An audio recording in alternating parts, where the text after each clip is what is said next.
John, you are one of the founding members of ADF, but nowadays we can see you only with ADF sound system. Why is that, and what is the difference between the two?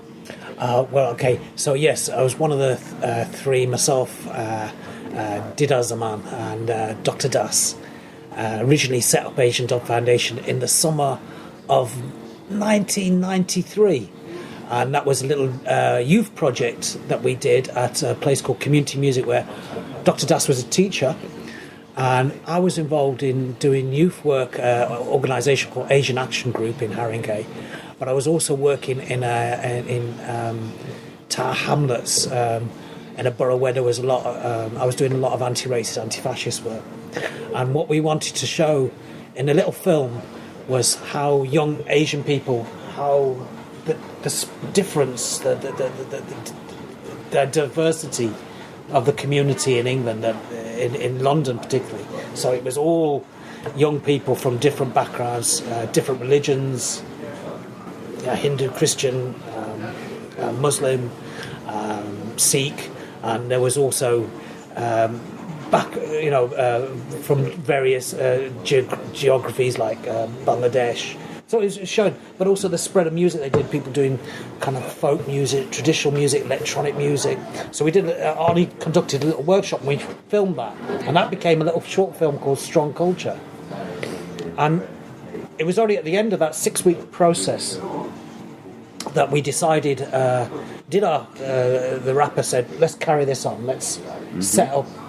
Let's do some more." And then a young Bengali kid called Kudasali in Tower Hamlets got attacked, and we did the first gig we did was a benefit for him, and it was like a week before. Have you got a name? Oh, we haven't even got a name, so I came up with the name Asian Dub Foundation. And we didn't really have any plans. It was just something we're doing. Ani was teacher, Dino was student, I was doing my work, but we kept it going, and it grew, and then Chandra Sonnet joined and Sanjay joined.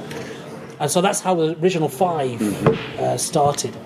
And now we're 2019, and it's grown and changed and grown over the years, and it's developed into different things, Asian stuff. But the sound system part was always, at the start, used to DJ, and in a way it was funny because I used to DJ and do lots of but it was always a hobby, and it was only because just like music fanatic, reggae, also, and at the time drum and bass jungle was coming up in '93, so there was like this musical explosion. Suddenly, like wow, and because we were using live technology as well, there was just suddenly people started to use that and change things, and it was before you had computer programs on screen. You were using a little sampler and you were messing around, time stretching things and using little sequencers, and it grew out of the rave movement. But in those days, it was we'd do one song, but it would take a while for it to reload, to load the next track. You couldn't just because go of the drop. Technology, yeah. So I'd put a track on in between. So I had my turntable. So this is how you do it. To keep it running. But to try and keep... when the track is loading. It's straight, or just layer up different sound things on it by putting in bits of old Hindi film music, Bollywood music.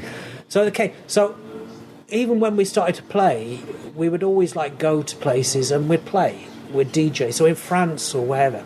And because we were just getting these tunes, we were just caught up in a movement thing, a bit like, say, hip hop here at the moment, or in India, or the reggae scene. Gosh, there'd be a new tune on vinyl, we'd get it and we'd be playing it out that weekend.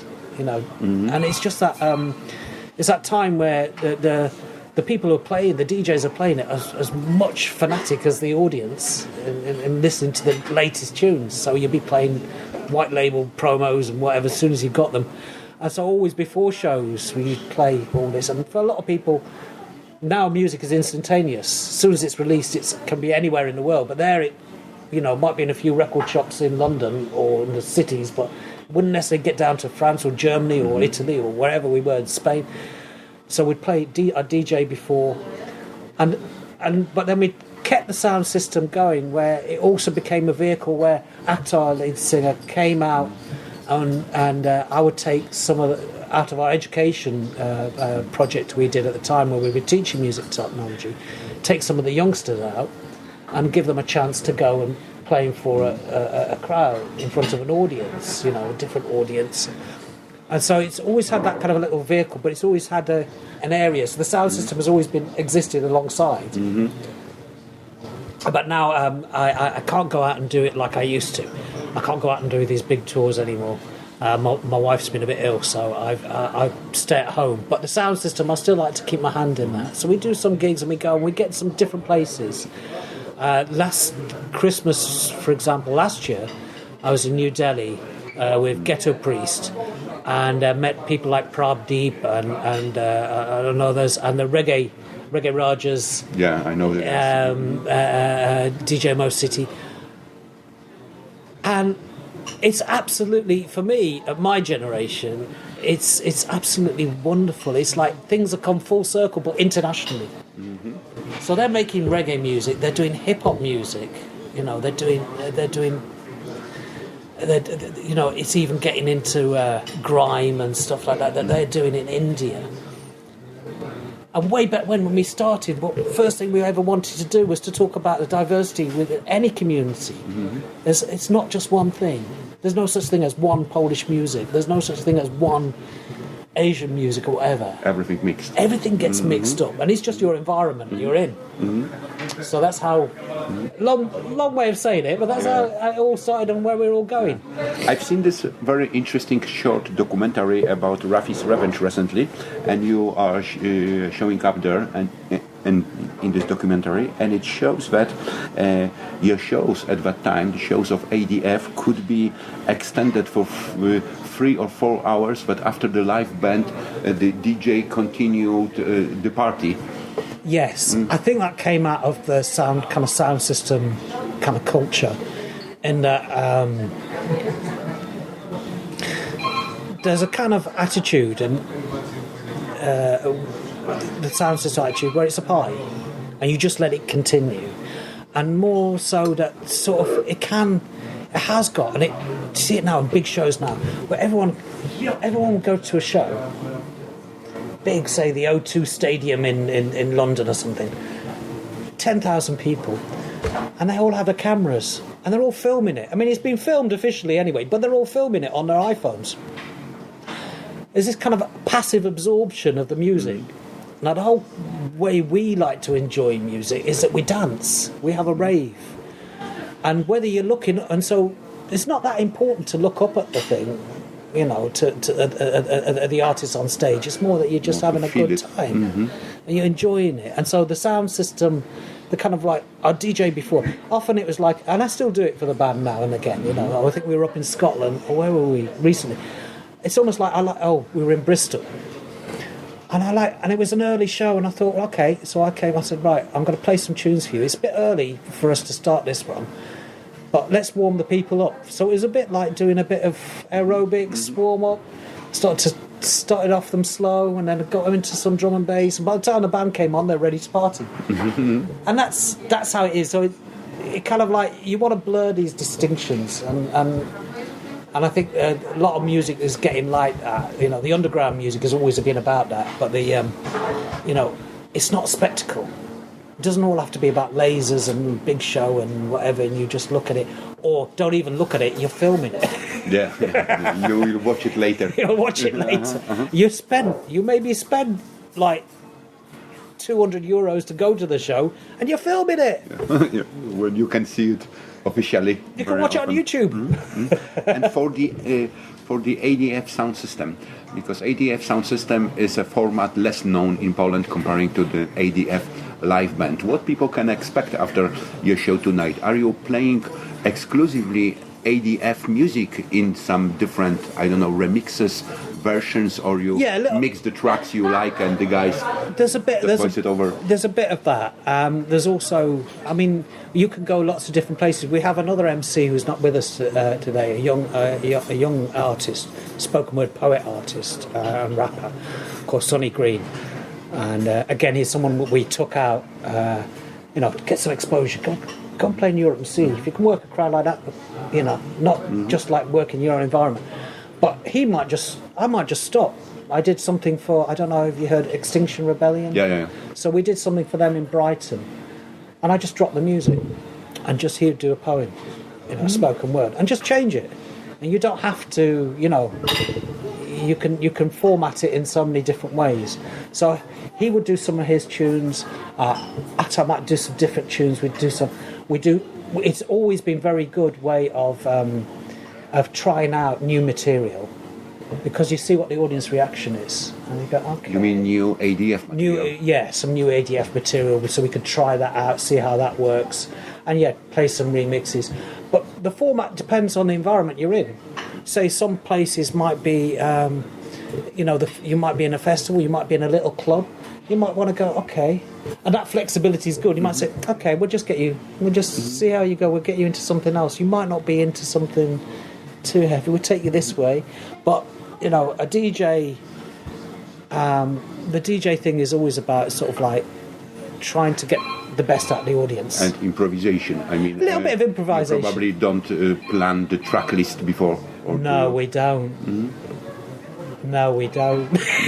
I don't know if that's a good thing or a bad thing, But the sound system thing. You see the vibe, and so at the end there we might just drop into some drum and bass and thing, because we just see how the crowd's going. We're a bit worried tonight because we don't want to blow Chase and Status off the stage. You know what I mean? The old timers, you know how the old timers are. It's quite easy for us to do that to the youngsters. Yeah. As a basically reggae journalist, I have to ask you what were and are relations between Jamaican and Asian diaspora in the UK, and how the Jamaicans were reacting to your Jamaican-Asian fusion? Okay, so where do we start? Well, I think perhaps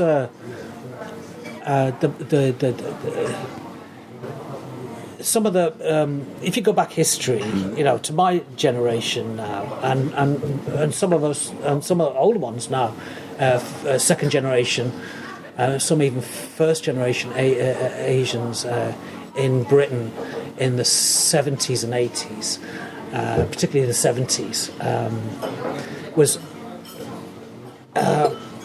quite close, the communities, so in Southall, where Misty and Roots started from,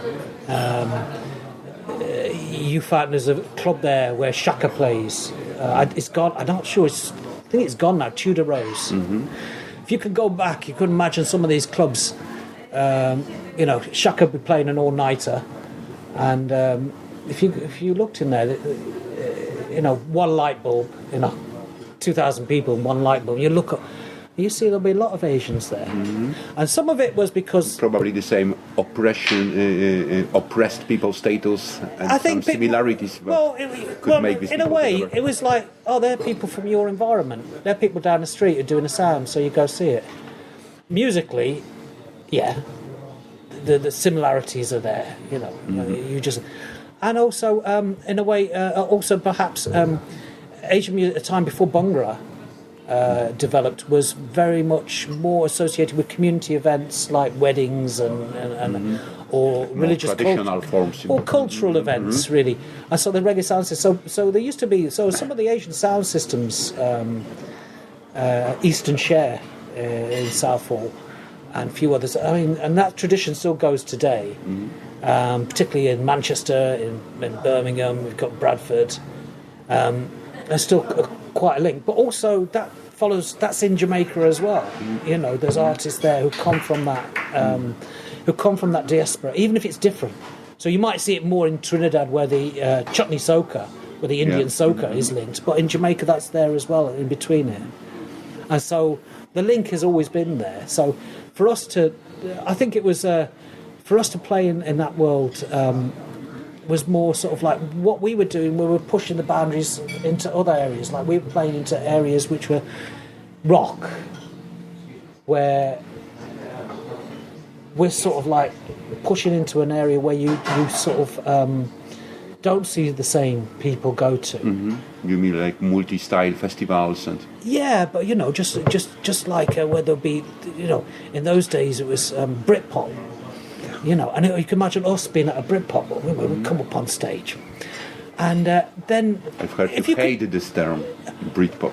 It was very interesting culturally and very interesting politically what it was about. But also, I think it was also about we live in Britain, we're not invisible.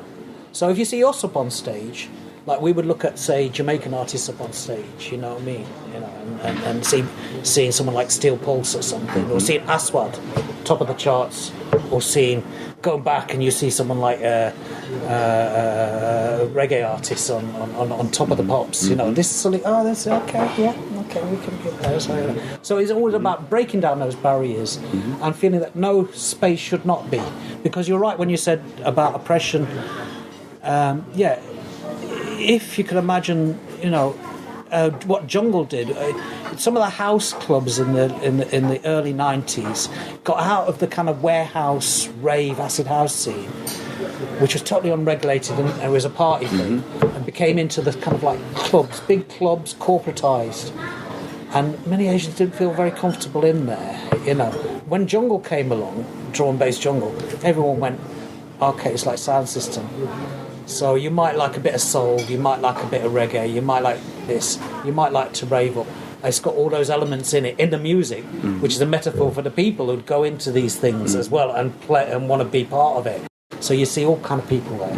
So some of the ones in Old Street, the old jungle raves, it would be Bengalis, it would be people from West London, it would be, you know, black, white, all together. That's it, and that's what you want to do. You want to mix it all up. Going back to community music workshops, you were awarded MBE in 2002 for your services to the music industry in relation to your work with community music. You declined the award, stating that you don't believe in the honors system and an acknowledgement should be given by funding projects. Did this statement and your position resulted somehow positively in further support for such activities? Don't you regret your decision now? Well, it was that. I mean, there was two things. I mean, some of the interviews didn't really carry the other side of things that was going on. British society is a very, very, very old, conservative, you know, very, very conservative country is England. It doesn't like to think it is, but it is. So to be awarded an honour is seen as a status thing. And I think there's many artists that you see have accepted honours from the Asian community, artists, and from the African Caribbean community. And a lot of artists say we accept it because really our parents never got that status when they came. And so we're accepting for them. For me, it wasn't just that, but it was also a very crucial time, it was 6 months to the Iraq War, and to say that you were part of, you wanted to have at the end of your name, member of the British Empire, when Britain went into a war in Iraq. The British Labour Party, Tony Blair, went into that, and we said at the time that was a wrong thing to do. You can't be associated with these things, you know, and that was the other side of it. But also it was about when things come, you know, rather than give me an award, I'm only came in because I met up with people through the organisation I worked with. I met up with people like Dr. Das, Dida. I met up with people through all the kind of networks that we create, and I do think it's about funding those organisations and supporting that rather than sort of giving someone a little medal, you know, because it doesn't. It's about movements, and it's not about individuals. So I was quite happy not to take it. I do think things, it took another. We kept our education project. ADFED, Asian Dove Foundation Education, maybe another 12 years. But then funding got very tight, and we had to close that project. Community music still exists. Very pleased about that. I'm not really involved in that now. I'm involved with other projects, film projects and anti-discriminatory projects. Personally, I couldn't have member of the British Army, a British Empire. And it put you in your great line of another artist like Johnny Rotten or Benjamin Zafanaya, who did the same. You are on one list with them. Oh, well, Benjamin, I did talk to Benjamin. Benjamin said, quite right. you know. And I'd seen Benjamin. I think I first saw Benjamin in '83 or something, '82. And people like, you know, and it's funny because you see, then you sort of like realise, you go, well, the people that you see as teachers, I mean, you know, we look up to them, you know. I was at a demonstration maybe 4 years ago, and I was like, it was after a young man got shot by the police, and it was 4 years later, and the demonstration was still going on, and I'd march, and I'm feeling old now, and I'm like, we'd march, and the people were making speeches, the young, I'm like, oh, I'm feeling old. So I'd go up against the wall where the police station was, just so I could rest against it like this, and I see my old friend there, Suresh Grover from the monitoring group, an old Asian activist, you know, who's been a community from Southall, who'd been an activist there for 30 years. And I'm like, Suresh. And he said, you coming? I said, yeah, I wish they'd give us sofas now, the old timers on the. And he said, can I introduce you to someone? I said, and I looked there, and who was also resting up against the wall? Linton Kwesi Johnson. You see, and Linton I used to go see in 1979, 1980, poetry, music, him, Dennis Bovell, my goodness me, and what he was said and what he's done, and like, yeah, you see, look, I couldn't walk around with MBE. Then people would just, I can imagine. They would just laugh at me. You are one of the creators of the famous protest song "Free Satpal Ram" 21 years ago. About a major example of racist injustice in Britain. Was his release from prison a direct result of your song? What are your feelings about the music impact on politics after that case? I don't think we got him out. What we were able to do was to reinvigorate a campaign that was already there, and using our status at the time to actually reach out, and there were people who were like giving us attention, like Primal Scream. We were on tour with them, so we managed to get it into the mainstream. So I think we used that song as a medium to get beyond a certain stage. At the time, Satpal was in prison. He was in that catch-22 situation. He said he was innocent. He felt, and a prison, and to be honest, he would have been released if he had said, okay, I'm guilty. You know, I've done a life sentence, and they would have released him. But he protested his innocence, and because of that, he was caught up in this catch-22 situation where they wouldn't release him because you're showing no remorse for the crime you've committed. He said, "But I'm innocent." So you're caught up in this Kafka kind of situation. And at the time, he was being moved. We did some benefits for him. One benefit we did, we made it like it's a tour, because all the different and we listed on the flyer all the different prisons he went to, because they moved him every 3 months. And that made it like a tour. It was a tour, list, yeah. And we wanted his parole, but we got our status, and then of course, because we had links with civil rights campaigners, and because of the work we'd done as individuals involved in these things, we were able to negotiate, have meetings, get it further up the ladder. For example, we had a meeting in the House of Commons. Once you get it to a status, we went and met the Home Office Minister, the Prisons Minister, and we're working with civil rights lawyers. Gareth Pearce, who worked very much with people who have been accused of campaigns of Birmingham 6, Guildford 4, and so it was very useful that way. So really, in a way, I don't think we that song in itself, but that song was a vehicle or something to coalesce a campaign further. And Satpal's, and I see Satpal now, and he works, and he works, and he puts on arts events, and it's good to see him. And all he wanted was just to have a life, and that's all it is.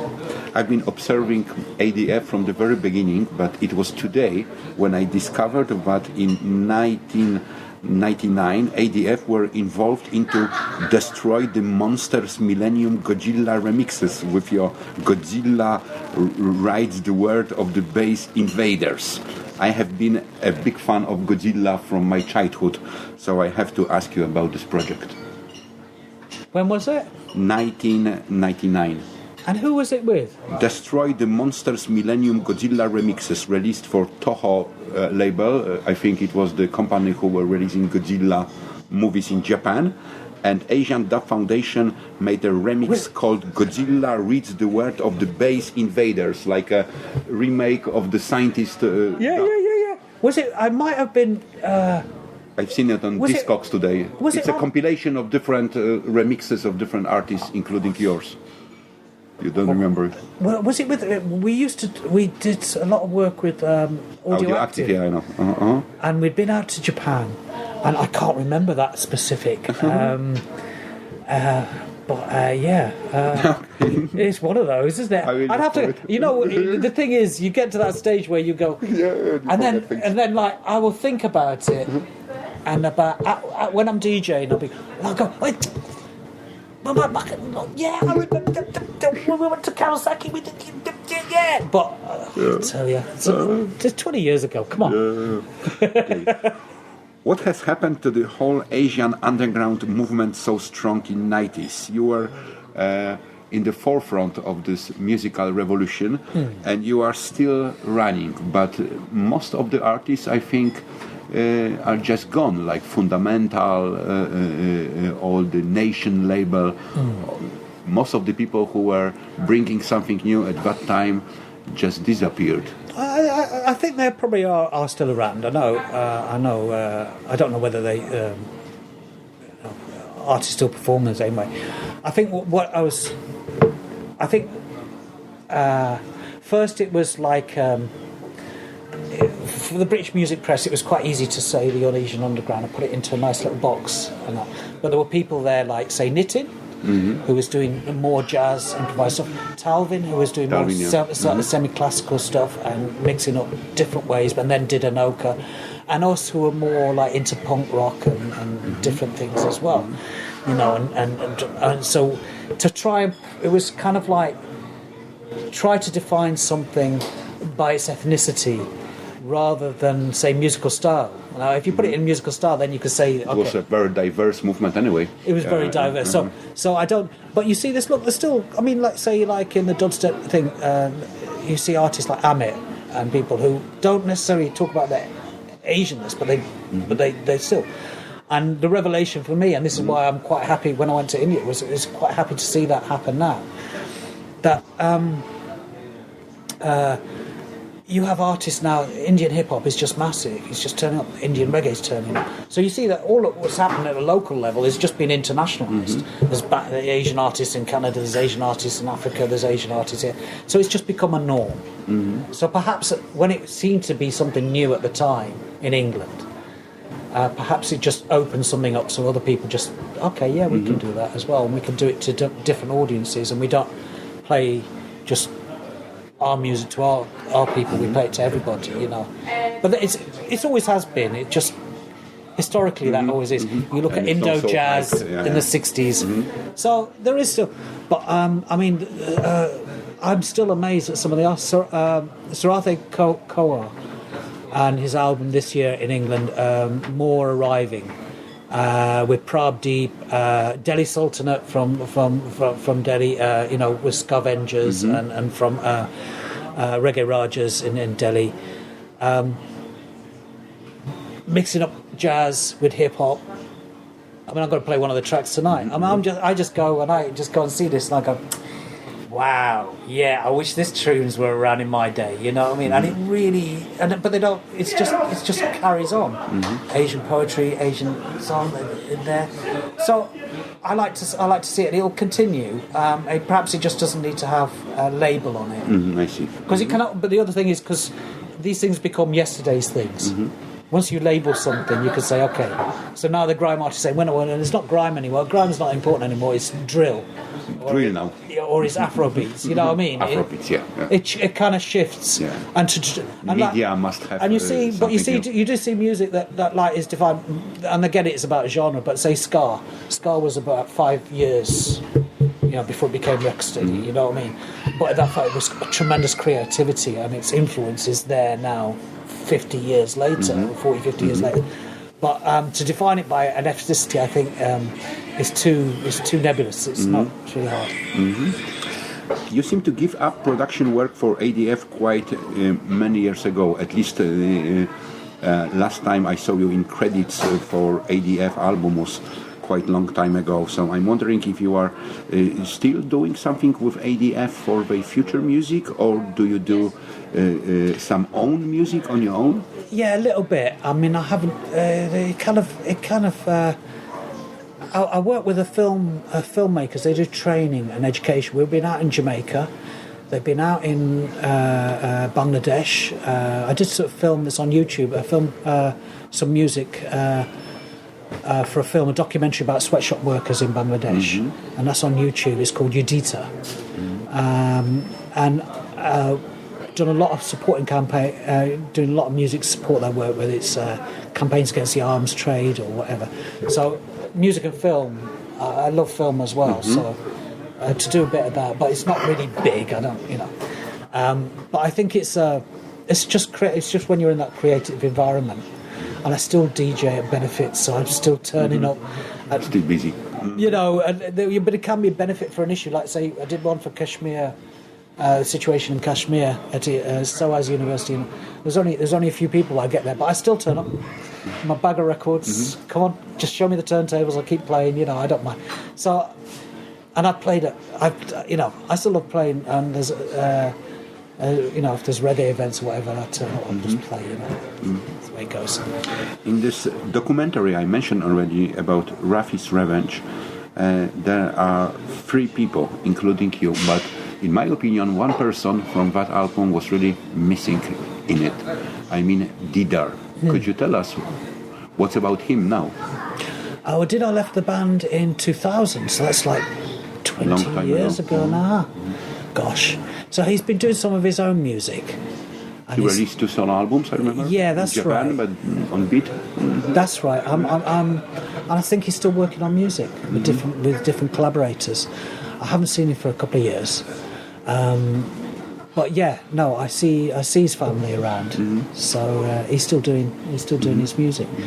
And again, people come, like Dr. Das was involved in a band and left, did his solo project, and now he's back in it. So I think that's just generally how it goes, And 2005 we brought Dino back in for a track.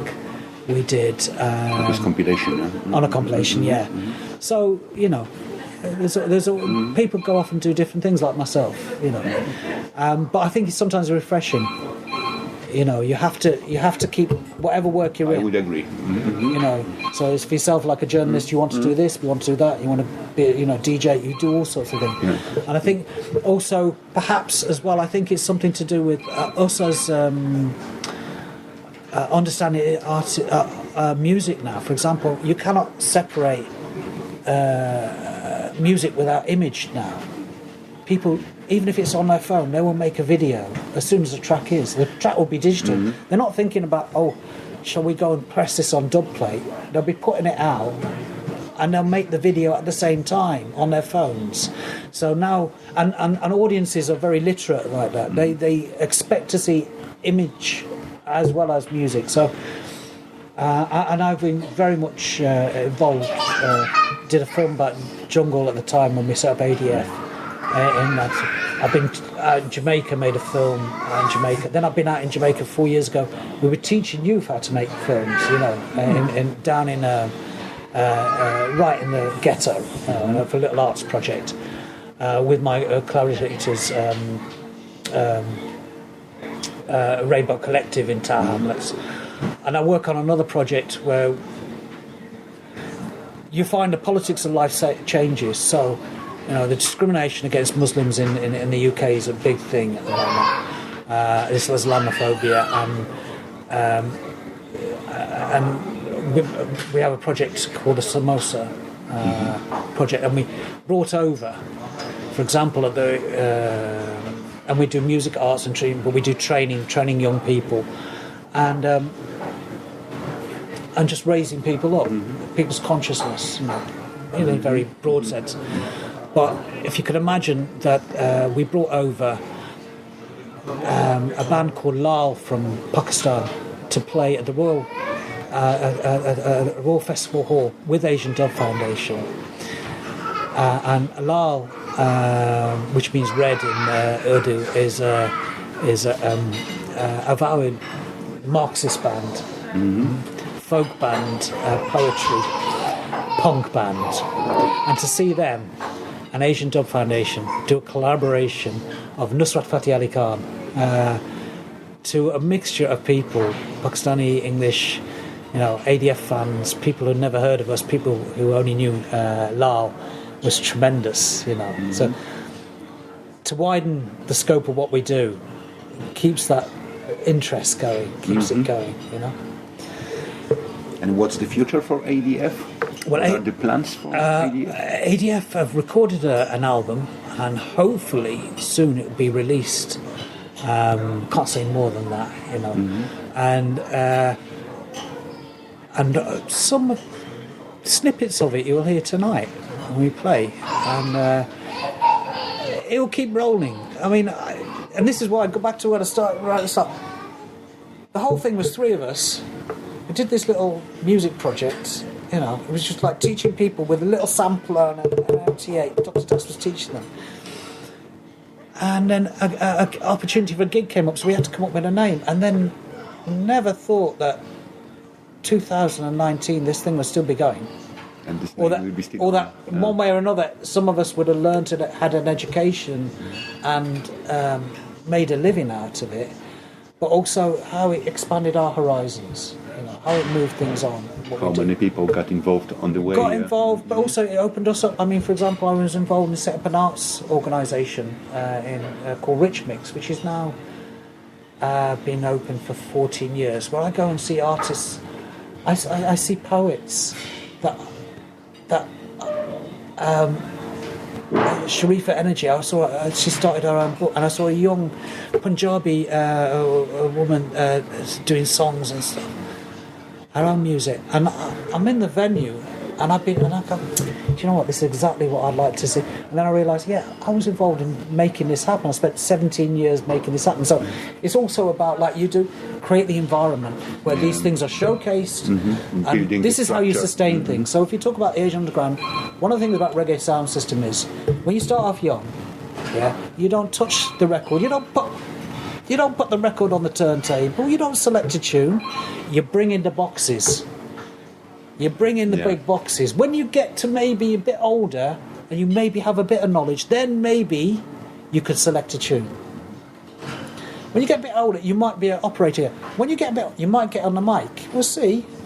But you start off bringing the boxes, and this is the way it's sustained. So there's this knowledge has continued. This experience has continued, is handed down. And you see that in traditional Asian music, in the folk music. You see it in folk music here, You learn, and this is how it is. And this is the more organic way of moving things forward. So that's perhaps why on the Asian Underground isn't there, is that we need to teach people, look, bring in the boxes, unload the lorry, unload the truck, bring in the sound system equipment, do the heavy lifting, and then at some stage you'll be able to perform. And that's what we do, but we've got to create that whole thing. Strefie Dread on Polish National Radio. You've got to tune in. I'm Pandit, Asian Dub Foundation Sound System, with my brother here for many years. Don't forget, tune in, turn off that television, listen on the radio. Come on, let's go on it. Thank you. My brother. Thank you.